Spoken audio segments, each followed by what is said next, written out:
Hello दोस्तों, स्वागत है आपका मेरी YouTube channel let's study with Poonam में, जिसमें हम जीके जीएस से रिलेटेड टॉपिक के बारे में चर्चा करते हैं और आपके लिए नए नए विषय खोज कर लाते हैं। तो आज का विषय है जनसंख्या। विश्व भर की जनसंख्या के प्रति क्या रुझान आ रहे हैं, हम उनके बारे में चर्चा करेंगे।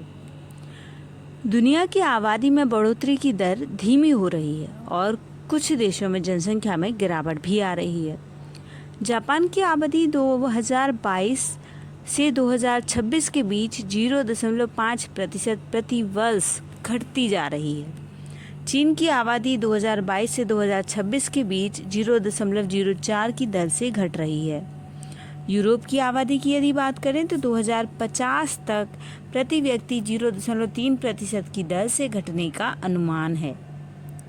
द लैंसेट के मुताबिक 23 देशों की आबादी में 50% से ज़्यादा की कमी होने का अनुमान है। इसमें जापान, थाईलैंड, इटली और स्पेन शामिल हैं। संयुक्त राष्ट्र के आर्थिक विभाग के मुताबिक भारत की आबादी में 2060 के दशक की शुरुआत में करीब 170 करोड़ तक पहुंचने के बाद 12% की गिरावट आ सकती है। जनसंख्या में गिरावट की वजह से आर्थिक विकास में बाधा आ सकती है और वैश्विक शक्तियों में बदलाव हो सकता है।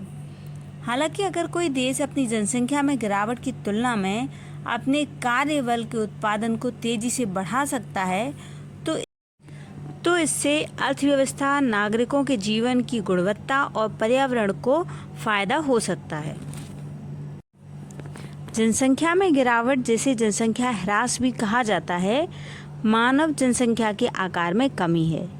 पूरे इतिहास में पृथ्वी की कुल मानव आबादी में वृद्धि जारी रही है। हालांकि वर्तमान अनुमानों से पता चलता है कि स्थिर जनसंख्या वृद्धि की यह दीर्घकालिक प्रवृत्ति समाप्त हो सकती है। प्राचीन काल से लेकर औद्योगिक क्रांति की शुरुआत तक वैश्विक जनसंख्या बहुत धीमी गति से बढ़ी, लगभग 0.04% प्रति वर्ष। लगभग 1800 के बाद 1965 से 1968 की अवधि के दौरान विकास की दर सालाना 2.1% के शिखर पर पहुंच गई। दीर्घकालिक अनुमानों से पता चलता है कि ग्रह की मानव आबादी की वृद्धि दर धीमी होती रहेगी और 21वीं सदी के अंत से पहले यह 0 तक पहुंच सकती है। इस उभरती प्रवृत्ति के उदाहरण हैं जापान, जिसकी जनसंख्या वर्तमान में 2022 से 2026 में 0.5% प्रति वर्ष की दर से घट रही है, और चीन, जिसकी जनसंख्या चरम पर है, वर्तमान में यानी 2022 से 26 के बीच लगभग 0.04% की दर से घट रही है।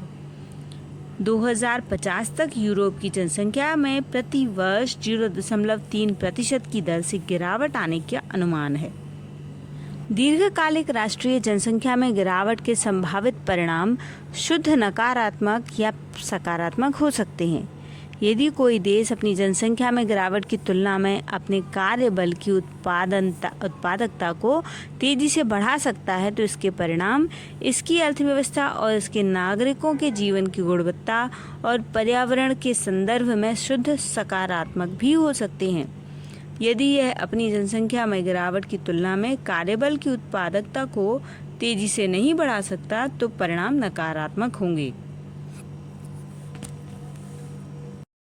घटती जनसंख्या से निपटने के लिए देशों को स्वास्थ्य सेवा, वृद्धावस्था लाभ, रक्षा, शिक्षा, जल और सीवेज इंफ्रास्ट्रक्चर जैसी सार्वजनिक सेवाओं के लिए धन जुटाने के लिए संघर्ष करना पड़ेगा। आर्थिक विकास के कुछ स्तर को बनाए रखने और अपने नागरिकों के जीवन की गुणवत्ता में सुधार जारी रखने के लिए घटती आबादी का सामना करने के लिए राष्ट्रीय प्रयास घटती जीडीपी के खतरे पर ध्यान केंद्रित करेंगे, क्योंकि किसी देश की जीडीपी उसके कार्यबल के आकार और उत्पादकता पर निर्भर करती है। इसलिए घटती आबादी का सामना करने वाला देश उस कार्यबल के आकार और उत्पादकता को बढ़ाने पर ध्यान केंद्रित करेगा।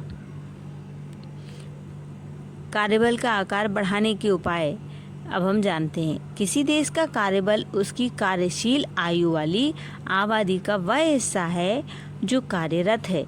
कार्यशील आयु वाली आबादी को आमतौर पर 15 से 64 वर्ष की आयु वाले लोगों के रूप में परिभाषित किया जाता है। यानी ऐसे व्यक्ति जिनकी आयु 15 से 64 वर्ष है वे कार्यबल में गिने जाएंगे।